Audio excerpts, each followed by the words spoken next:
Welcome, everybody, to this special event, which is part of the Transgender Studies Visiting Speaker Series. Happy that you could join us online and here in person. My name is Ariel Devor. I'm the founder of the Chair in Transgender Studies, the Transgender Archives, and the Moving Trans History Forward conferences, and I'm happy to be your host today. So we'll start with the territorial acknowledgement. We acknowledge and respect the Lekwungen peoples on whose traditional territory the University of Victoria stands, and the Songhees, Esquimalt, and Wasanich peoples, whose historical relationships with the land continue to this day. So just a few more words. You've seen a short video, some of you, most of you, about the Chair in Transgender Studies. We are the first chair and the only chair in transgender studies in the world. It is a research chair, not the chair of a department. And we work to provide inspiration and hope to trans plus people and our allies everywhere. Part of what we do is we contribute to the development and communication of accurate, research-based, real-world knowledge about trans plus people, and we hope that it will be used to build better policies and laws and drive social change. We also help to build strong and resilient trans plus social and cultural communities and individual well-being by facilitating arts, cultural, and social activities. And in all that we do, we are committed to applying an intersectional lens in all of our work to advance reconciliation, racial justice, equity, and inclusion for all. In addition to events like today's, we provide leadership and other services and activities, including the world's largest transgender archives, which is located right around where we are standing today. And the reading room is right in front of me. I'm looking at it. We also operate the International, Interdisciplinary, and Intergenerational Biennial every 2 years, Moving Trans History Forward conferences. The next one will be in spring of 2025, right around Transgender Day of Visibility. We have a variety of scholarships for UVic students and fellowships for visitors, and we have arts and cultural events. So Ariel Goldberg is a writer, a curator, and a photographer working with trans and queer lineages in photography. Goldberg's books include The Estrangement Principle from 2016, The Photographer, published in 2015, and their short form writing has most recently appeared in Lucid Knowledge on the Currency of the Photographic Image, After Image Journal, Efflux, Jewish Currents, Art Forum, and Art in America. Goldberg is a 2023-24 Diamondstein Spielvogel Fellow at the New York Public Library, and their exhibition on photography's relationship to spaces for learning, images on which to build, the 1970s to 1990s, was on view from September 30th, 2022 to February 12th, 2023 at the Contemporary Arts Center in Cincinnati as part of the Photo Focus Biennial, and at the Leslie Lohman Museum of Art in New York from March 10th to March 30th, March 10th to July 30th, 2023. So Ariel's been quite active and has a lot of accomplishments. I think it's going to be a really interesting talk. The title of the talk is Being with Snapshots in the Trans Archives. So please join me in welcoming Ariel Goldberg. Thank you so much, Aaron. It's really awesome to be here with the Zoom audience, as well as you all in on the Victoria Island. I'm going to just also say a special thank you to friends and family who are here. We have a special guest in the house, which is my mother, and I haven't shared this research yet with her, so I'm very happy that she's here. I'm going to start off today with thinking about the snapshot that we're being with inside the Trans Archive as something that is a messenger of the day-to-day. I'm approaching sharing my research today in thinking about the history of photography has often subjugated the snapshot to inferior status. And I think that the snapshot is often associated within photographic histories with the non-professional, not art, often life cycle events, family. And so I'm thinking about all those registers of the snapshot and also thinking about the day-to-dayness, the everydayness, the everymanness of snapshots, of commercial cameras, point and shoots. What does that have to do with the everyday of right now? I'm pretty consumed with the question of liberation struggles within photographic histories. So it's not exactly like, being on the street at a protest and people are screaming. You're in the archives, it's an institutional space, you're looking at images from another time period. So how do I time travel? But more importantly, how do I make the connections between my everyday life and the everyday lives of the people in the photographs that I'm looking at? So these are some questions that I brought to thinking about this talk today, which I did. I'm intentionally trying to show very like raw in progress, stuff. I'm going to be talking and trying to answer questions and show a lot of images. We'll see where we go in the next about 30 minutes together, and then there'll be time for questions. I'm really, really eager for feedback and questions about things that I'm going to be talking about. So what is the connection between trans liberation and political struggles against policing borders and militarism that I think plague a lot of our day-to-day lives right now? I was thinking about how I'm sure there's a meme out there on social media that says like Palestinian liberation is trans liberation, for example, or, this trying to unite different liberation struggles across time and place and geographies. So I'm really trying to do my photo history work within a practice of writing, within a practice of teaching, within a practice of cultural organizing. So that I think is going to be familiar to those who know me. And the snapshot is just this icon of the everyday for me. It's the minor detail, it's the happy accident, the messenger of routine, and the place also of rupture and intrusion. So I wanted to start by just getting at, what's been on my mind. This is, a question of like, how do you do your work? What are you reading? What are you listening to? What keeps you up at night? So this is a recent talk that I listened to with Angela Davis, was one of the people on this panel about abolition and the liberation of Palestine, that Critical Resistance, a Bay Area radical prison abolition group put together. And she had this great quote in this talk, which you can find online. An essential dimension of abolitionist feminist organizing that we can never assume that statistics speak for themselves. I know we all rely on numbers and statistics, we have to, but at the same time, we recognize that they're manipulated in ways that bolster the arguments and positions of the more powerful party. Numbers never do the work of speaking for themselves. The meaning of numbers, like the meaning of images, always depends on the contextual, ideological frame. So I tried to really digest this comparison between images and statistics and what falls outside of the frame, especially in trying to process, there's a lot of loss in trans archives. There's a lot of missed connections, so to speak. There's a lot of absence. These are the things that preoccupy people, I think, that are invested in speaking to the materials inside archives. And so this is an example of a photo that I think you have to do what Angela Davis is saying, like really think about the context of what's happening in the image. So like on the surface, it looks like, a woman is mailing a letter. And we know that it's from October 1965. We know that she's in the United States. The added context that's not in the image is that I found this at the Louise Lawrence Transgender Archive in Vallejo, California, that Miss Bob Davis has stewarded, where I visited in 2019.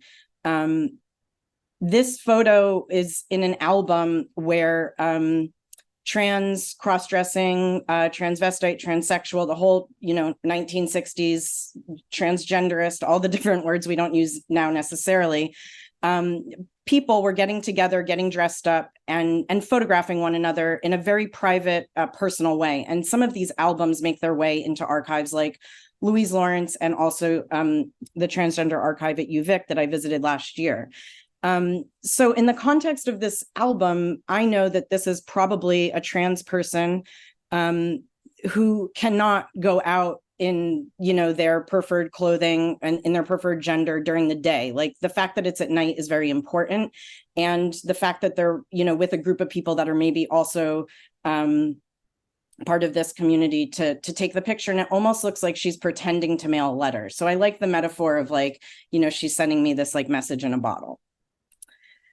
So I'm thinking a lot about edges in my work, and specifically the texture of the images in my hand. So I'm going to, present some of these questions and then do an exercise real quick where I stop sharing screen and reshare them, my slides. And I'm going to go like into this kind of very like literal texture moment with images. I decided before preparing this talk that I wanted to commune with my personal family snapshots and really assess all the messy, or just like bring these messy feelings of like intensity of connection to the people in images that I have, like my family members.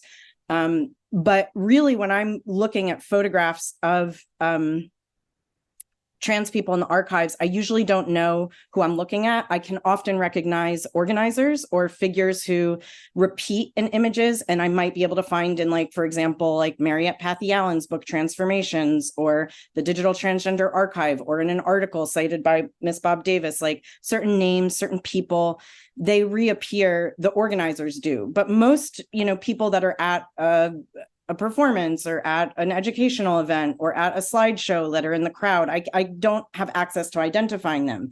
And that, I think, is a really big split between how I look at snapshots of people in my life and people that I don't know. And I want to think about how, because I don't know the people, I'm still bringing like my perspective, my life experiences, all those things. And I'm having feelings around snapshots that I'm holding that are fairly different if they're people that I really have personal relationships to, or if I'm in the picture, versus other people I don't know.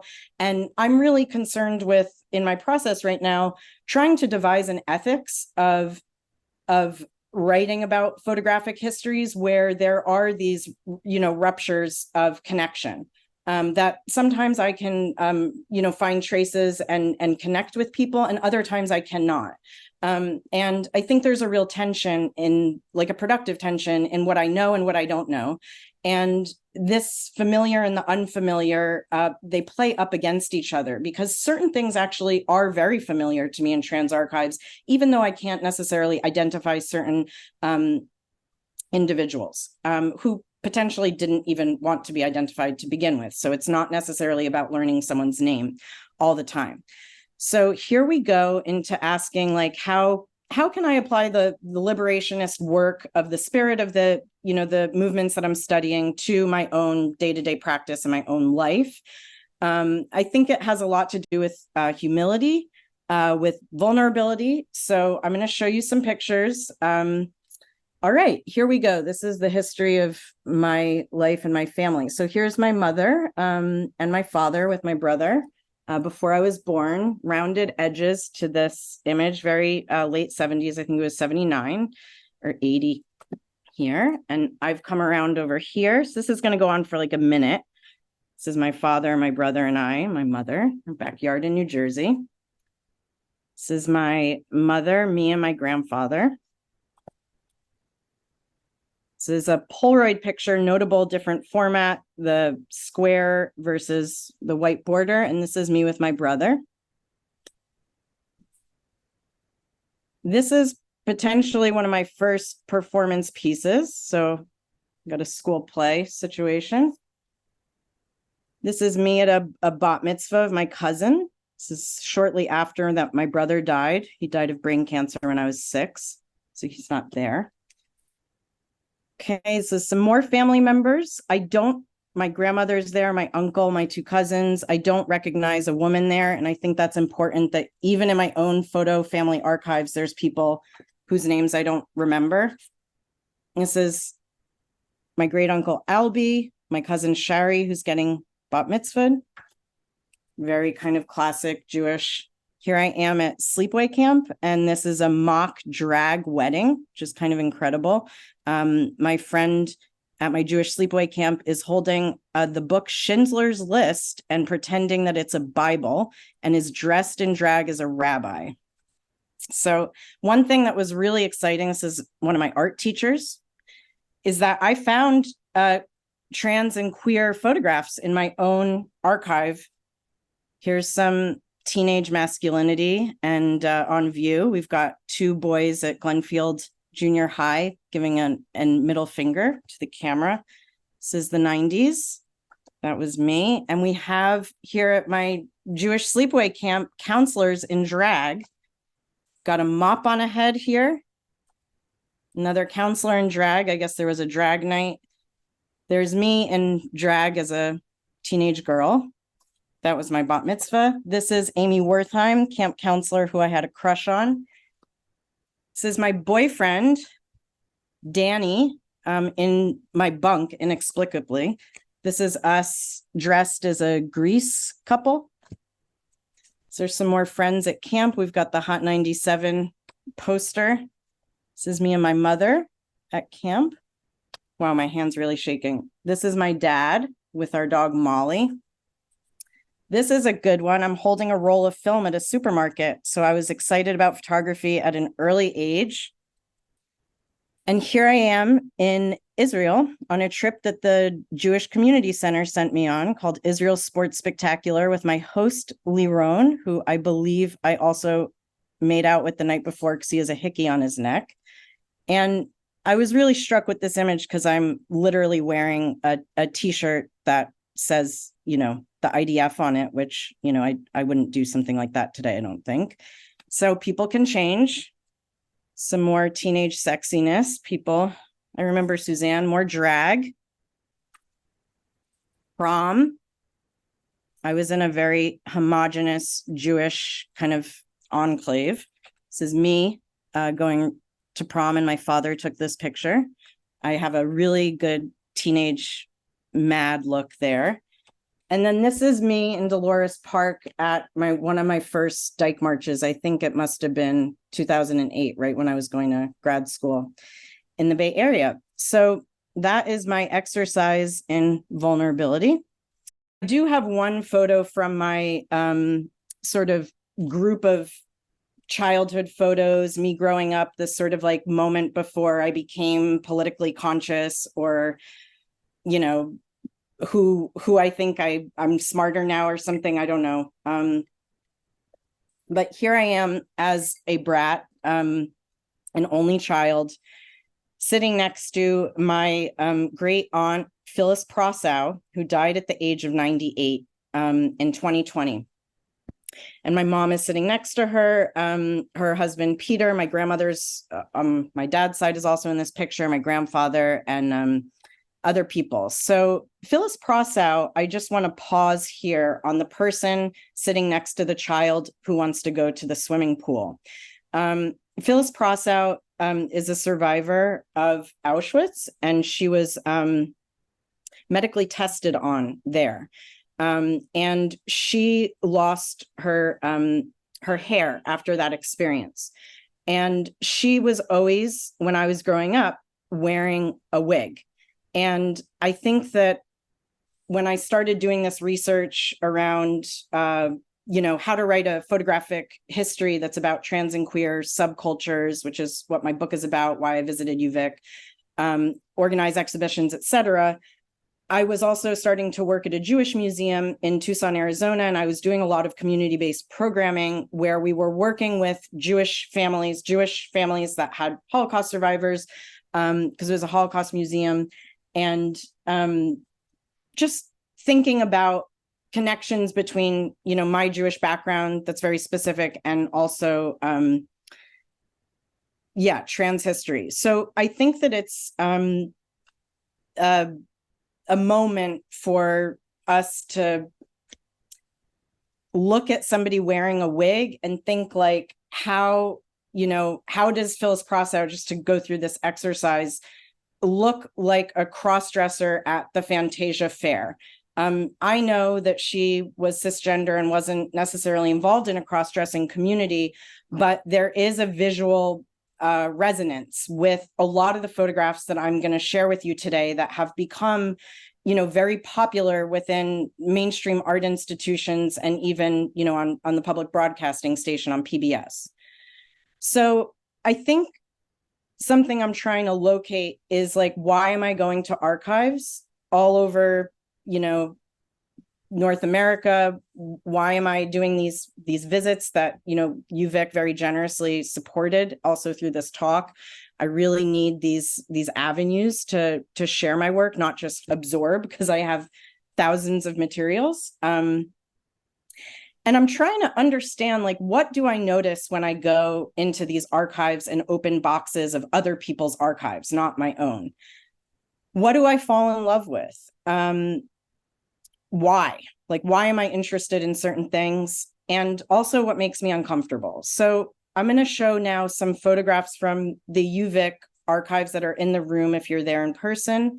This, I think, is the most striking object that I found. And it's a personal photographic album that belongs to Ariadne Kane, or Ari Kane, who was one of the co-founders of the Fantasia Fair, which was a cross-dressing retreat that has run since 1975. I don't know if it ran this year, but it did run in 2022 up in Provincetown on Cape Cod. So Ari's here in this top right corner and was also a therapist and is now retired. I invited her, but I heard she doesn't do Zoom. I totally get that. And I love this album. I love that there are places for captions because that is the thing that I'm interested in, really. My book is called Just Captions, The Ethics of Trans and Queer Image Cultures. So I have some information. I have some trail marks, some cookie crumbs here. I have 1972, Betsy's Party, At Home, 1972, Spring, 73. This is the first page of the album. I have information here that it's a Type 10 album from the Atlantic Binders. It's from Brooklyn. I'm in New York City right now. This was produced in New York City. Hasn't, some parts of it are kind of dilapidated. It also fits Polaroids and 3.5 by 5-inch jumbo prints. I don't know how 5 inches got to be jumbo, but this is some more pages of this archive that kind of move like a Rolodex, has it like an inventive file cabinet feeling to it. And the reflection of the fluorescent lights on the plastic makes some people obscured. But in general, I have a feeling of fun, connection, small community, of relief, of people being able to cross-dress if they're not able to cross-live.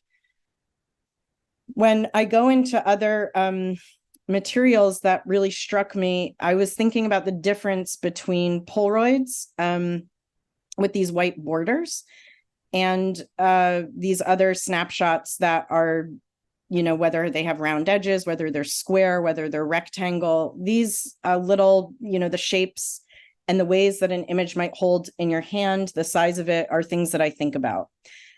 I'm also really interested in how these two photos from Fantasia Fair from the awards banquet, and this is the Potpourri, which was another event. These two Polaroids were taken in 1990, but the quality of the color in these sort of commercial lab type photos, these accessible, non-professional grade photography products, almost look the same as the 1970s. So there's something about the analog image of this, even if there's a 30-year time difference between them, that it's they have a sort of similar, not of the digital era feel.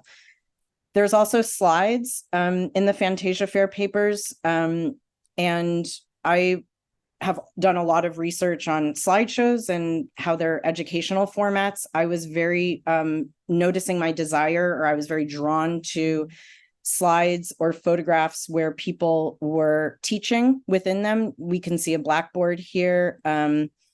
Also slides where people are, images where people are documenting, preserving the history. So I'm very interested in evidence of the process of making culture, of making community. So to see somebody standing up in an audience with a camera over their face, like we see this person to the left here, trying to capture their friend who's coming down the catwalk for the fashion show. I'm really interested in that gesture, even though we can't really see that person's face. And, according to, like, if we were in a photography art school type situation, this probably would not be considered a good photograph compositionally or content wise, because we don't see somebody up close. However, in, Ari Kane's materials, there are just scads of absolutely stunning photographs that could pass as, Diane Arbus photos, or, insert famous, established art world photographer there, that are undated. I do think that this is Ariadne Kane, looking absolutely glamorous and fabulous. I mean, it does remind me also of like Cindy Sherman's film stills. And then other people who are, individual poses, undated, who are just in the mix of the party, happy looking, dancing. The photos of people dancing bring me absolute delight. And, in a time when we're dealing with, laws that are trying to make trans people illegal and like hide and not use bathrooms in public or have any access to healthcare, and that's all being done legally, I feel like seeing pictures of people dance and smile and even like, not pay attention to us, the people peering in decades later, is really exciting. Like I said, I think the liberationist work is in, people setting up an easel with some construction paper, and I think this is probably a doctor talking about surgery through a demo. And to the left is somebody teaching like female comportment, which was also something that Fantasia Fair offered a lot of classes in, how to, be inside of a gender that you haven't been socialized in.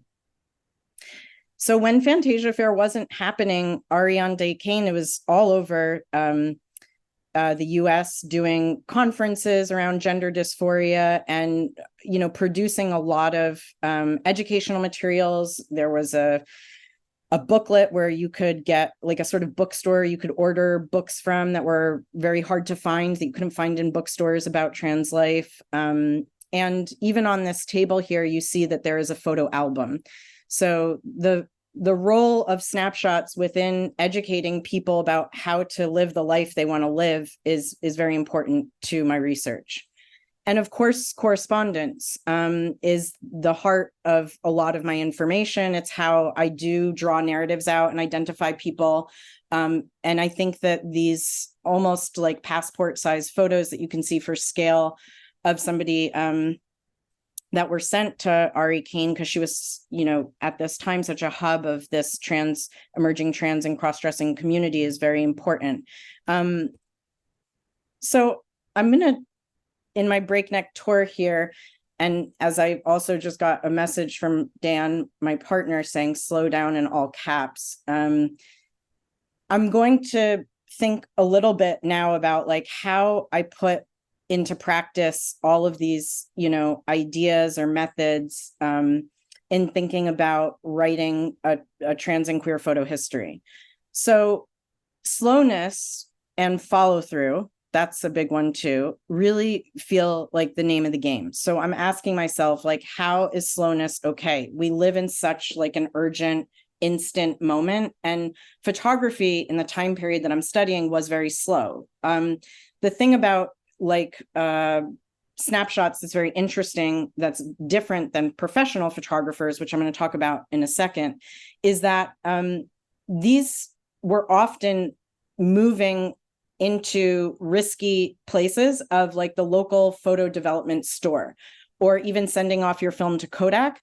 You could risk an employee at these places noticing that this was illegal, obscene trans life being pictured, and the photos could be destroyed. And in fact, I wouldn't know what photos were destroyed unless I'm reading a letter about someone's photos getting destroyed or reported, or there being legal, stuff around it. So when these photos were sent through the mail, it was often like in envelopes and envelopes, and it was slow and also risky in certain ways. And I think that another thing that, is a part of me not being alive in the time that these photos were made, or being a very young child, as you saw in my photos, I was born in 1983, and this book that I'm writing takes place late 70s to the late 90s. And so I'm trying to think about the photographic histories that emerged kind of before, while I was emerging or growing, and really, truly how different they are today.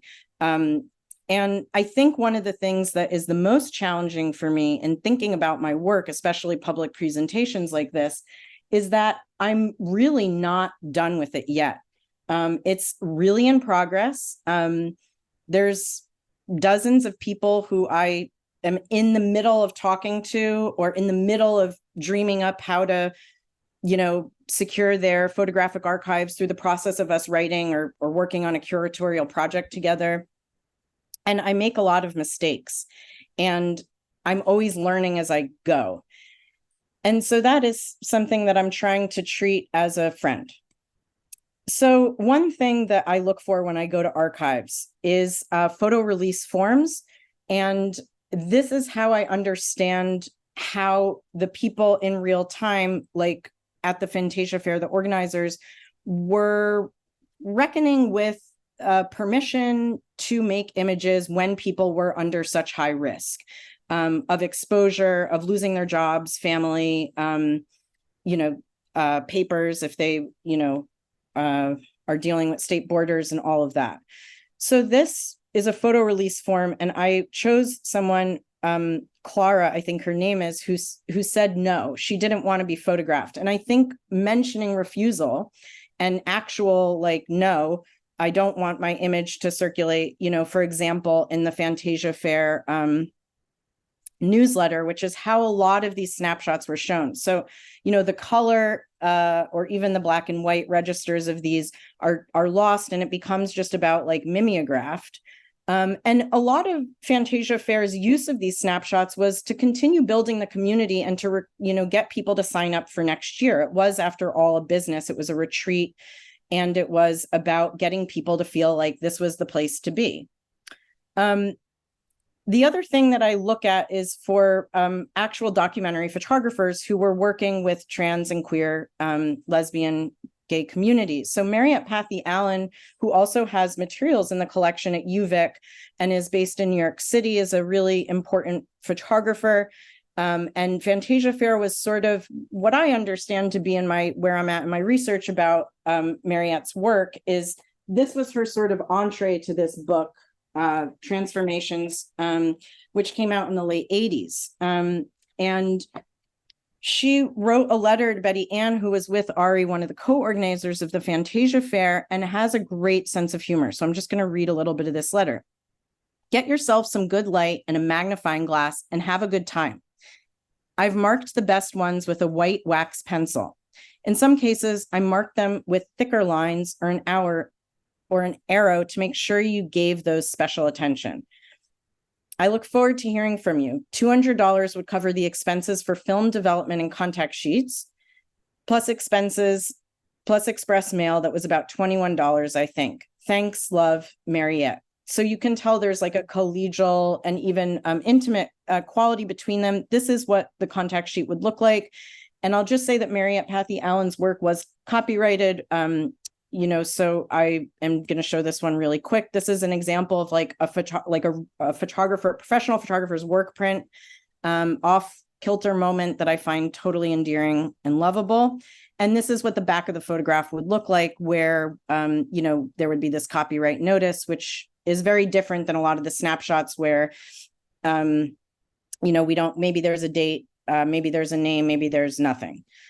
So in terms of zooming out and thinking about other documentary photographers and photojournalists, similar to Mariette Pathy Allen, who were documenting trans and queer life, it's very different materially, size-wise, process-wise, to the way that snapshots are produced. So this is the back of a photograph of Betty Lanes, who photographed gay liberation in New York City for decades.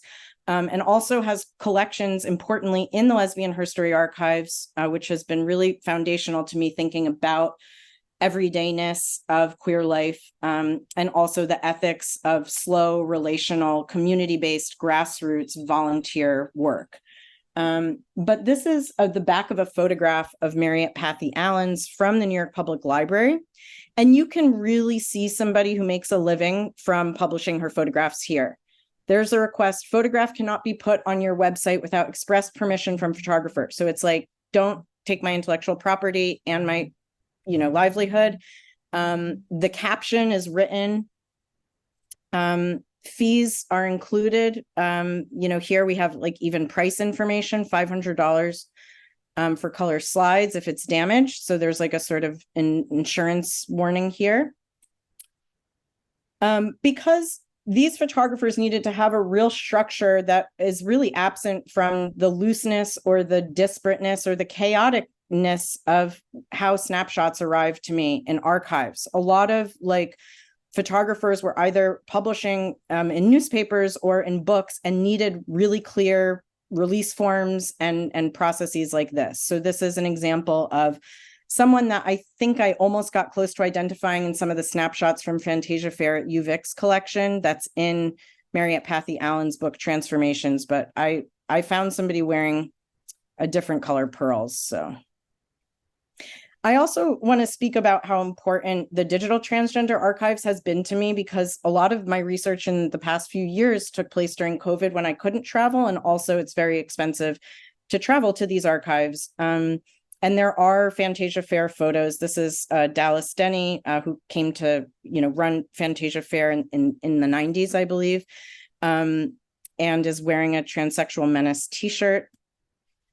And I'll just speak a little bit about how, when I'm a little bit more, a few years in with my research, where I go with working with with snapshots I found in the Transgender Archives. So the large photograph in the center of this wall is this image right here. And I'll just read the caption because it's one of my greatest prides in my research thus far. F to M Pride in 1994, front row, left to right, Maxwell Filario on the crutches, Matt Rice, David Harrison, Lauren Rex Cameron, and then in the back row is Susan Stryker holding a kid, Bryn Craffery, and Stephen Thorne. And I just want to say, because I also saw, I think Jameson Green hopped on this call, who isn't present, but was very involved in the female to male group in San Francisco after Lou Sullivan died. So this was in 94. And this photo I found in 2019 in the GLBT Historical Society collection that has a ton of snapshots in Alan Bay-Roubaix's papers, who is a community-based historian. I knew this photo was very important, and I knew I wanted to put it in an exhibition that I was thinking about trans image networks. So this is a wall of an exhibition that I just curated images on which to build. And you can see this photo is central here, but I only had one or two people's names identified in the photo. And I went ahead, the show went on, but I wanted to have more information than I had, but I decided to just include it in my exhibition. And then this photo, I learned more about it when I began to organize with Leslie Lohman public programs for my exhibition. And so on the right here is, you can see the photo installed in a new museum, not the new museum, but Leslie Lohman, different than the image here. This is in Cincinnati, and this is here in New York City. So the photo also is like mass reproducible, although this is the same wall vinyl, I think.